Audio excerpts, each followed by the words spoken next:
Love is an industry. Love is a poem. Love is an ocean. Love is eat a lot of chocolate. A person can become great provided that they've read the complete works of Oscar Wilde. Then after doing that, just a good woman, you know, somebody you're going to connect with, somebody you feel that you can create the entire life with.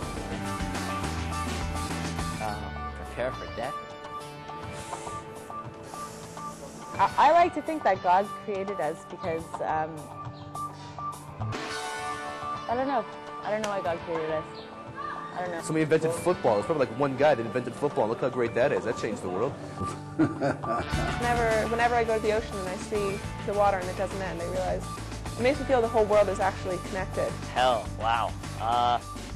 Not a place I want to be. Heaven? A nice, hot, beautiful beach.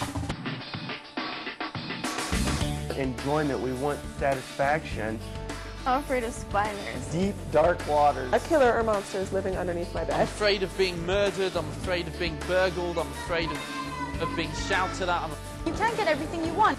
I prayed for children, and thank God I have 2 beautiful little girls. Life's amazing.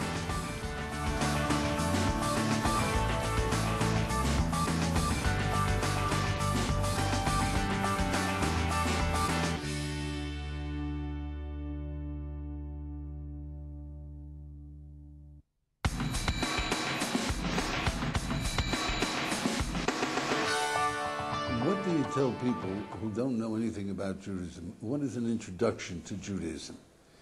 Well, the first thing that you got to tell them is the 5 letters of the alphabet. You know, you got to learn the alphabet before you learn a language. You got to get the certain fundamentals before you can teach them what Judaism is about. So the A of Judaism, the very A of Judaism is, how do we know when somebody's telling us the truth or they're telling us baloney? You know, societies all over the world are brainwashing their people. You know, if we were born in China, we'd be communists. If we were born in Italy, we'd be Catholics. If we were born in Iran, we'd be Khomeini fans. And if we were born in India, holy cows, you know. And then everybody else is talking to you, like the communists want you to be a communist, and the Mormons a Mormon, and everybody's selling you a bill of goods. How do you know when somebody's telling you the truth, for goodness sake? How do you tell the difference? I think if you look into somebody's eyes, I think you can tell if he's telling you the truth or not. Body language says a lot. You know, some people are just really good at feeling things out. I know if someone's telling me the truth when I look into their eyes and I see that there's good intention.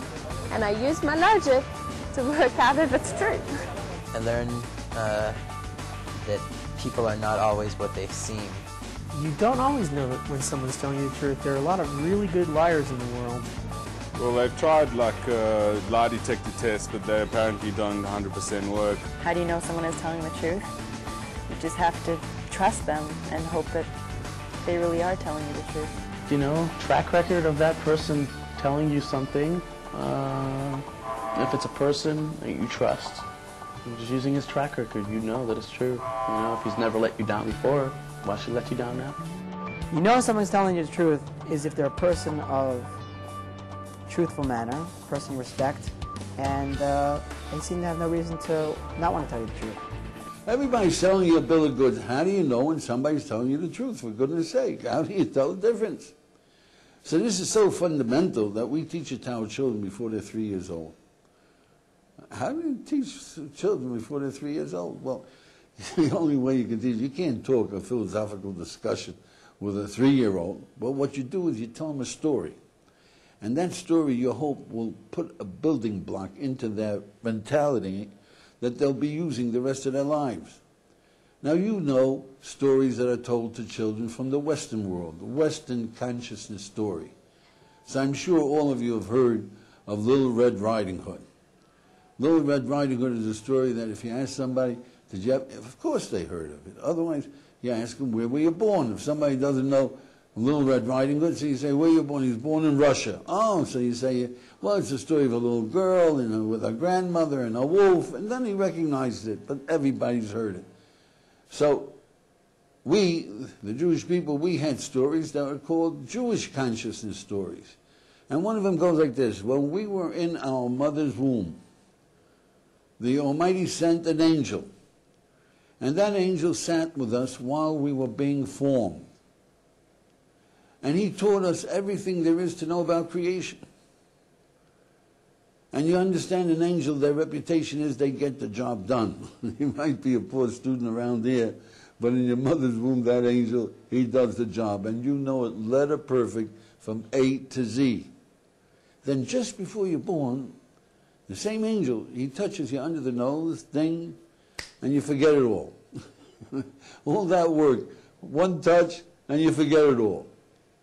Now these stories, you see, carry an impact. You've heard the story of Little Red Riding Hood when you were young.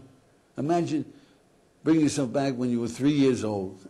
You hear the story of Little Red Riding Hood. I mean, you believe these stories, right? And then there's a knock on the door, and you say, come in, and in walks a guy from Borneo. You say, come in, and in walks your grandmother. Now what do you react? Ma. You hide behind your mother's skirts and you say, Ma, check out her teeth. After all, you heard about the wolf, you know. This might be the wolf coming to eat you, yeah? I learned from Red Riding Hood that you always need to be suspect of people and always have spare food on the way. I learned not to talk to strangers. Not to trust something with big gangrene teeth. I don't know, I don't think I ever really liked that story so much. It's kind of a sad story. I always sort of felt bad for the wolf. 12-year-olds don't belong in the forest. There are going to be times when old relatives come and try to give you a kiss. Run. Run. So really you're teaching your children, you're planting in your kids, you can't trust anyone. Even your own grandmother can kill you. I don't know if you want to teach those kids, but that's what's being done. Now imagine you're 3 years old and you hear the story of the angel, and he taught you all of wisdom when you were in your mother's womb. And then there's a knock on the door and you say, come in. And then walks a guy straight from Borneo, you know, the headhunters. He's got a spear in his hand and file down teeth, and he's got a human bone stuck through his nose. And what an apparition. And you spy underneath that bone is that same indentation. And you say, Ma, an angel taught that critter what he taught me? So what is it that you're teaching them? What we're teaching them is, what we're planting is that every human being knows everything. So what do you got to do? Check it out. You know the truth. Somebody's yapping at you, check it out. You know the truth. Somebody's yapping at you, just check it out. You know everything. You see, that's why it's right under your nose, you know. Because if somebody says you got to go to Tibet to find the truth, you tell them, baloney, man. It's right under my nose. I just got to get in touch with what I know. And how do you get in touch? You put your finger here, stop talking, stop yapping, and start thinking. So everybody is able to know the truth.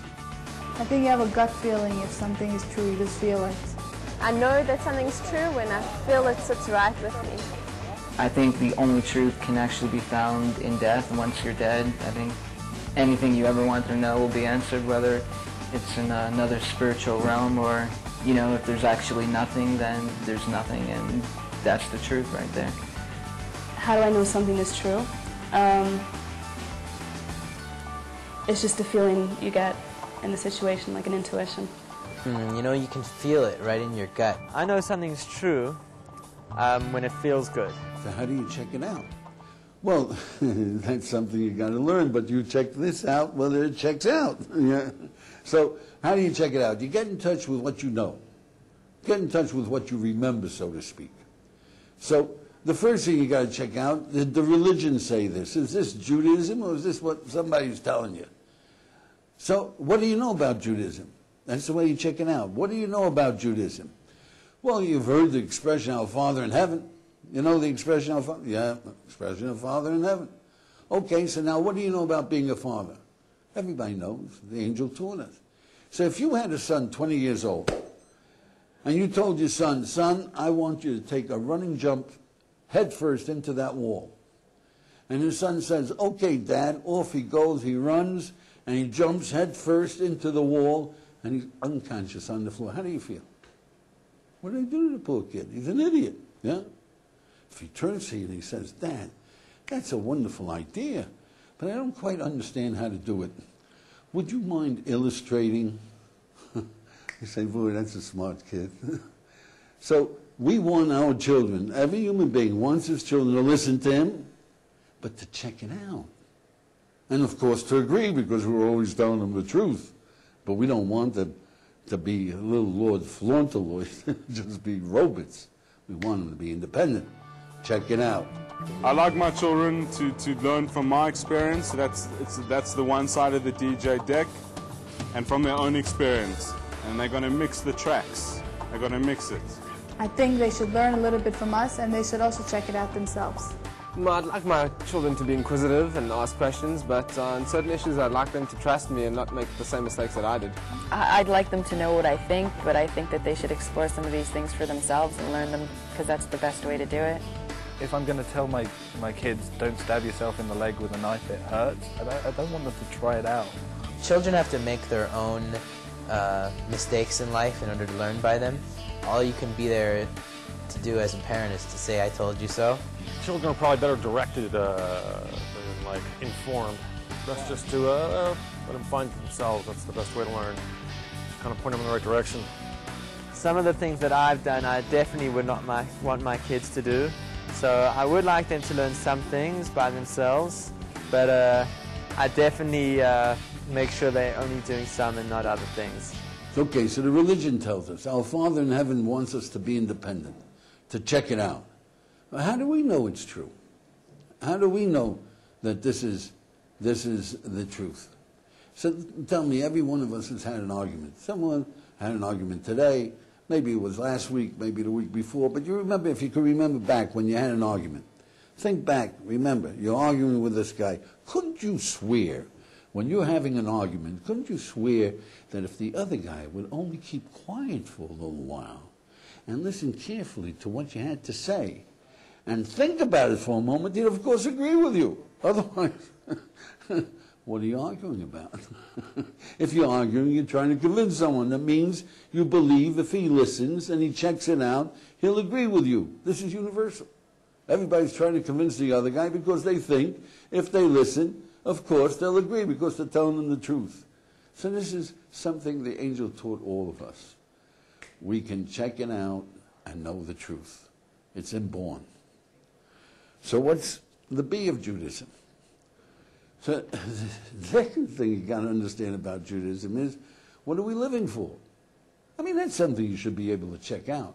What are the Almighty creators? What are we supposed to do? We got 70 years in this world. If you got 15 to grow up, 13 to grow up, 20 to grow up, certainly you should grow up by the time you're 35. Yeah? Okay. Now, what are you living for? What's life really about? The real stuff. Bottom line. What do you want to accomplish? Isn't that the essence? Now that you can check it out, shouldn't you check this out? What are you living for? What am I living for? You know what? I don't know yet. I'm living for... It's a problem. I don't really know, I think. I live for purity, harmony, clarity, and a lot of other big adjectives. In the most part, I'm living for my children. I'm living here for, I guess, my children. I'm living just to have a good time, hopefully learn a thing or two here, and really just look back on my life and say, wow, there's a couple of interesting things around. So Judaism says one thing: pleasure. It's a shocker, huh? Pleasure. But what do you mean by that? Just what I said, man. The Almighty is our creator, and we know, every human being knows, the whole world knows, even a Jewish atheist knows, there's nothing you can do for your creator. Nothing you can do for your creator. What can we give God? An atheist will tell you, what do you think, God needs your kosher or he needs your Shabbos? Is there anything that we can do for our creator? I mean, What does he need to do? What does he need to have us do? There's nothing that we can do that he needs. Is there anything that anyone can do for their creator? Not that I can think of. We taught the world, the almighty creator of this universe, created time, space, energy, and matter. There's nothing you can do for your creator. Then what did he create us for? To give us this wonderful world as a gift. For what? For our pleasure. That's what it's for. All right, so that's what Judaism says, yeah? How do you know it's correct? How do you know that this is true? So, my friends, you see this? You get it? It's a pen. What's it made for? Everybody knows. To write. Well, maybe it's a radio, you know? You say, yeah, a radio? How does it work? If it doesn't work, it's not a radio. What it does is a pen. The design proves the purpose. So, you know, I'm one gadget on this screen, yeah? Look around you. You see other gadgets like me? You know what we do all day long? You got up in the morning. The reason you got out of bed is you made a decision. You have a better chance of getting pleasure out of bed than in bed. Otherwise, you'd still be hugging your pillow. So, if there's 6 billion human beings in this world, we're all pleasure seekers. That's the way the Almighty made us. If He knew what He was doing, that's what He created us to do. Seek pleasure. Well, then what's wrong? Why doesn't everybody have pleasure? Oh, you see, that's the sea of Judaism. The sea of Judaism is, how come if the Almighty created us for pleasure, and everybody is looking for pleasure, and we're fighting for pleasure, and all we want is pleasure, yeah? How come there's so little of it around? So many people are miserable. So many people are suffering. Where did the pleasure disappear to? Maybe they're not looking for pleasure in the right places. Maybe they don't really know what pleasure is. Different things make different people happy, and just need to find the right thing for yourself. There's so many unhappy people in the world because they seek pleasure, small pleasure, and they never feel fulfilled. So in Judaism we say, the Torah teaches us, chet. The translator says sin. That's not a Jewish word. Chet is the generic term of all the mistakes we make, all of them, like knowingly, by eating too much, by getting angry, all the mistakes. On Yom Kippur we say, al chet shechatanu l'fanecha, al chet, al chet, al chet. That's the generic term. And chet literally means lachti et hamatara, to miss your target. See, we human beings are very prone to make mistakes. We all want pleasure. And we're looking for pleasure. And we come up with cans of worms, with drugs, and with anger, and with revenge and hate. And it's counterproductive, but we're looking for pleasure. We make mistakes. Now, if you ask somebody, check it out, you tell him you're a sinner, he says, the heck with you. You say, hey, have you ever made a mistake in your life? Boy, we all know we make mistakes. We all make mistakes. So what is the biggest mistake we make? The biggest mistake one can make is not learning from one's mistakes. The biggest mistake of my life was to get into an argument with my friends, and it didn't end up good. My biggest mistake in my life, I don't know. I've made so many mistakes in my life, I couldn't possibly pick one. It'd take too long. My life's greatest mistake would probably have to be not living every second to its fullest. I think the biggest mistake I ever made was starting to drink alcohol too young. Being a great patron of South American narcotic products was possibly the biggest mistake I made in my life. That's the key of Judaism. The Jewish people in our religion, we're famous. We're famous, and you can look around. We say, educate or perish. It's only in the Jewish religion that you have people who are 70 years old who study every night.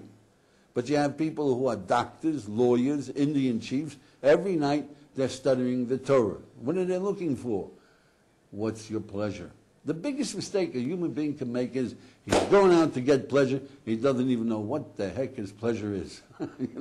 Go and get pleasure. If you decided right now, I want to be a really religious Jew, an observant Jew. I really want to go about it. So now I'm going to get pleasure. Get me the ice cream, get me the steaks, get me... You're going to be pigged out, sick, for a whole week. You know? You made a mistake. What was your mistake? You didn't figure out how to get pleasure and what is your pleasure and how to go about maximizing your pleasure and how to go about avoiding your mistakes. Yeah? So the most important thing that a human being can do is find out what is his pleasure. I think what gives me the most pleasure in life is to watch my girls growing up and being happy. Gives me the most pleasure in life. The company of good friends.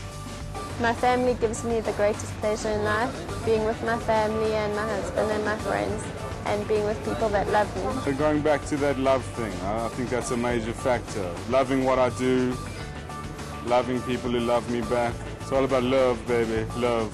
Vacations, other people's company sometimes, good sandwich.